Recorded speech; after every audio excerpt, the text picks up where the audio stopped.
Hello guys, welcome to my YouTube channel. Today we are going to discuss NCERT English class 6. Book's name is A Pact with the Sun and lesson number 1, A Tale of Two Birds. दो पक्षियों की एक कहानी.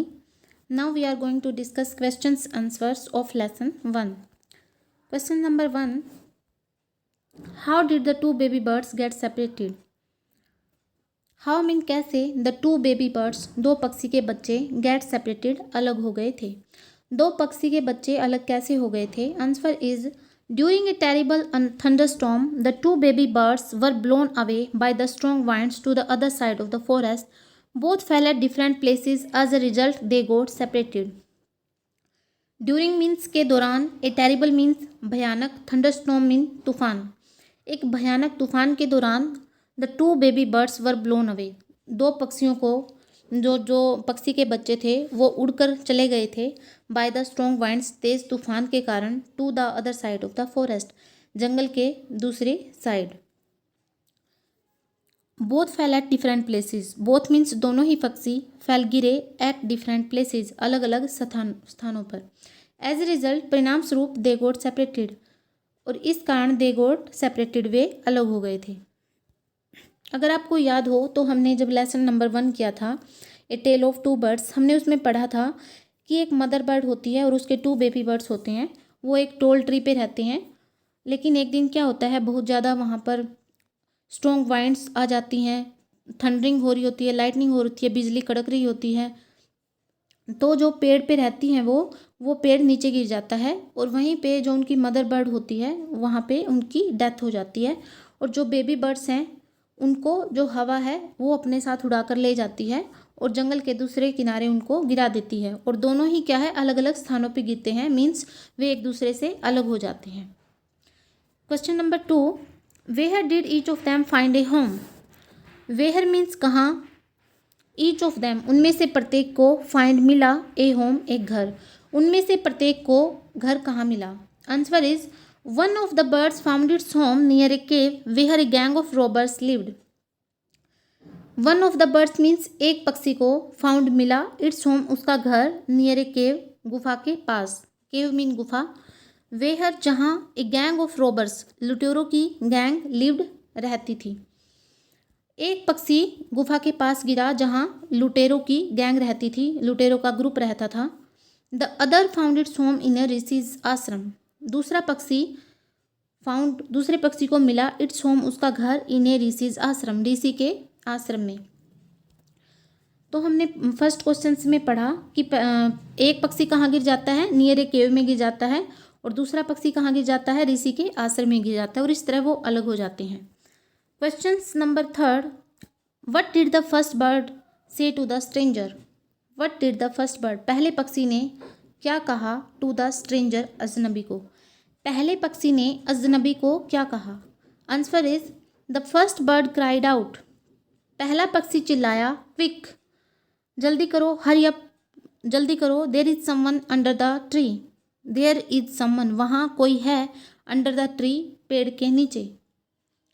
पहले पक्षी, जो पहला पक्षी है वो कहाँ पर गिरा था, नियर ए केव एक गुफा के पास जहाँ बहुत सारे लुटेरे रहते हैं. तो वो पहला पक्षी चिल्लाता है कि जल्दी करो, पेड़ के नीचे कोई है, come and take his jewels, आओ और उसकी ज्वेल्स ले लो, उसकी ज्वेलरी ले लो, उसके गहने ले लो, एंड हिज हॉर्स और उसका घोड़ा भी ले लो. Hurry or else he will slip away. Hurry जल्दी करो, अन्यथा ही विल स्लिप अवे वह दूर चला जाएगा. स्लिप मीन्स चले जाना, अवे मीन्स दूर. Question number 4. What did the second bird say to him. दूसरे पक्षी ने उसको क्या कहा? Answer is the second bird said to the king. दूसरे पक्षी ने राजा को कहा, welcome to the ashram sir. श्रीमान जी, आश्रम में आपका स्वागत है. Please go inside and rest. कृपया अंदर आइए और आराम करिए. The rishi will be back soon. Rishi will be back soon. Soon mean जल्दी ही, बैक मीन वापस, विल बी आएंगे. ऋषि जल्द ही वापस आएंगे. There is some cold in the pot. वहाँ पोट में, मटके में कुछ ठंडा पानी है. Please make yourself comfortable. कृपया अपने आप को कंफर्टेबल फील करवाइए, आरामदायक फील करवाइए. सेकंड बर्ड कहाँ पर गिरा था, ऋषि के आश्रम में. तो सेकंड बर्ड राजा को कहता है कि आपका आश्रम में स्वागत है, कृपया अंदर आइए और आराम करिए। ऋषि जल्दी वापस आएंगे। मटके में कुछ ठंडा पानी है, ठंडा पानी लीजिए और अपने आप को कंफर्टेबल फील करवाइए। Question number 5, how did the rishi explain the different ways in which the birds behaved. How did the rishi explain, rishi ने कैसे एक्सप्लेन किया, एक्सप्लेन मीन्स कैसे व्याख्या की, द डिफरेंट वेज अलग अलग तरीकों की, इन विच जिसमें द बर्ड्स बिहेव्ड जो बर्ड्स हैं पक्षी हैं, बिहेव्ड मीन व्यवहार करते हैं वो, उन तरीकों की कैसे ऋषि ने व्याख्या की। The rishi explain that the first bird had always heard the talk of robbers. The rishi explain, rishi ने व्याख्या की कि द फर्स्ट बर्ड पहला पक्षी had always heard the talk of robbers. Had always heard past perfect tense है, हमेशा सुनता है द टॉक ऑफ रॉबर्स लुटेरों की बातें। ऋषि ने बताया कि जो पहला पक्षी है हमेशा से ही लुटेरों की बातें सुनता है, क्योंकि वो कहाँ पर रहता है, नियर ए केव, एक गुफा के पास जहाँ बहुत सारे लुटेरे रहते हैं, इसीलिए वो लुटेरों की बातें सुनता रहता है। सो इसीलिए इट इमिटेटेड देम, और यह पक्षी है जो फर्स्ट बर्ड है, इमिटेटेड देम उनकी नकल करता है। देम मीन्स जो लुटेरे हैं, रोबर्स हैं, उनकी नकल करता है। And talked about robin people, talked mean बात करता है, अबाउट रोबिंग पीपल लोगों को लूटने के बारे में ही बात करता है, क्योंकि वो लुटेरों के संग में रहता है, रोबर्स के संग में रहता है, इसीलिए जैसा वो देखता है सुनता है वैसा ही इमिटेट करता है और हमेशा लोगों को लूटने के बारे में बात करता रहता है। The second bird had repeated what it had always heard in the ashram, so it welcomed people to the ashram. The second bird had repeated, दूसरा पक्षी had repeated दोहराता है, what it had always heard in the ashram, जो भी है आश्रम में सुनता है वही है दोहराता है। so इसीलिए it welcomed people to the ashram, यह आश्रम में लोगों का स्वागत करता है। यहाँ पे जो ऋषि हैं वो बताते हैं कि दूसरा पक्षी कहाँ पे गिरा था, वो गिरा था ऋषि के आश्रम में। तो ऋषि के आश्रम में जैसा भी वो सीखता है, देखता है, सुनता है, आचरण करता है, वैसा ही वो दोहराता है। रिपीटेड मीन दोहराना, वैसा ही दोहराता है जैसा वह हमेशा आश्रम में सुनता है, इसीलिए वह वेलकम करता है, स्वागत करता है लोगों का आश्रम में। Question number 6, which one of the following sums up the story best.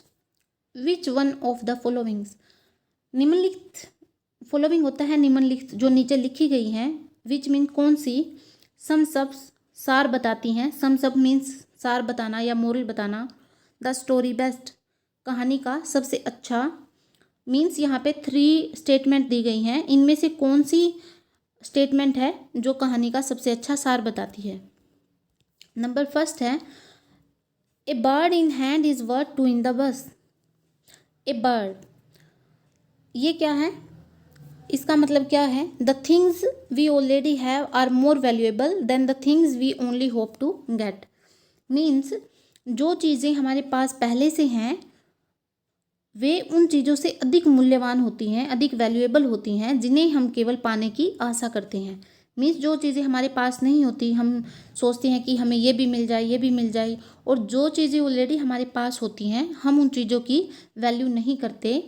तो यहाँ पर बताया गया है कि जो चीज़ें हमारे पास पहले से हैं वे चीज़ें अधिक मूल्यवान हैं, हमें उनकी ज़्यादा वैल्यू करनी चाहिए, ना कि उन चीज़ों की जो जिनकी हम पाने की आशा करते रहते हैं, होप करते रहते हैं कि ये भी हमें मिल जाए, ये भी हमें मिल जाए। सेकेंड स्टेटमेंट है, one is known by the company one keeps. One यहाँ पे क्या है, थर्ड पर्सन है, मीन्स कोई भी, इज़ नोन जाना जाता है, by the company, company means यहाँ पे कंपनी का मतलब है संग, मीन्स जिस संग में हम रहते हैं, जिस साथ में हम रहते हैं, जो साथ हमें मिलता है, मीन्स हमारे फ्रेंड्स कैसे हैं, हमारे रिलेटिव्स कैसे हैं, जैसा हम सीखते हैं, यहाँ पे कंपनी का मीन्स है संग। वन कीप्स, जो कोई भी जो रखता है। One is known by the company one keeps means जो कोई भी जिस कंपनी में रहता है, जिस संग में रहता है, वैसा ही वह जाना जाता है, उसी कंपनी से उसको जाना जाता है। मीन्स अगर हम अच्छे लोगों के साथ रहेंगे तो हम अच्छा ही सीखेंगे और हम अच्छे ही कहे जाएंगे, और अगर हम दूसरी साइड बुरे लोगों के साथ रहेंगे तो हम बुरे ही कहलवाएंगे। थर्ड है, a friend in need is friend in deed. A friend in need, ज़रूरत में एक दोस्त, इज़ फ्रेंड इन डीड, वास्तव में वही सच्चा दोस्त होता है जो ज़रूरत में काम आता है, जब हमें उसकी नीड होती है तो वही सच्चा दोस्त होता है। Answer is second statement. According to a tale of two birds, इस कहानी के अकॉर्डिंग, इस कहानी के अनुसार जो इसका सम्स अप करती है, सार बताती है, इसी बात पे एम्फासाइज किया गया है, जोर किया गया है कि one is known by the company one keeps. हम जिस संघ में रहते हैं उसी संघ से हम जाने जाते हैं। मीन्स हमने स्टोरी को पढ़ा था कि एक बर्ड कहाँ पे गिर जाता है, केव के पास गिर जाता है जहाँ बहुत सारे लुटेरे रहते हैं, और वो लुटेरों की बातें सुनता है और उन्हीं की तरह वो इमिटेट करता है, उन्हीं की तरह लोगों को लूटने के बारे में बात करता रहता है। और जो दूसरा पक्षी है वो कहाँ पे गिर जाता है, ऋषि के आश्रम में। तो ऋषि के आश्रम में ऋषि को देखता है, जैसा वो देखता है वैसा ही वो रिपीट करता है, वैसा ही दोहराता है, वैसा ही आचरण करता है। मीन्स वो लोगों का वेलकम करता है, अच्छी आदतें सीखता है। यहाँ पे यही है इसकी मोरल कि हम जैसे लोगों में रहेंगे उसी कंपनी से हम जाने जाएंगे। Now question answer is completed. Thanks for watching.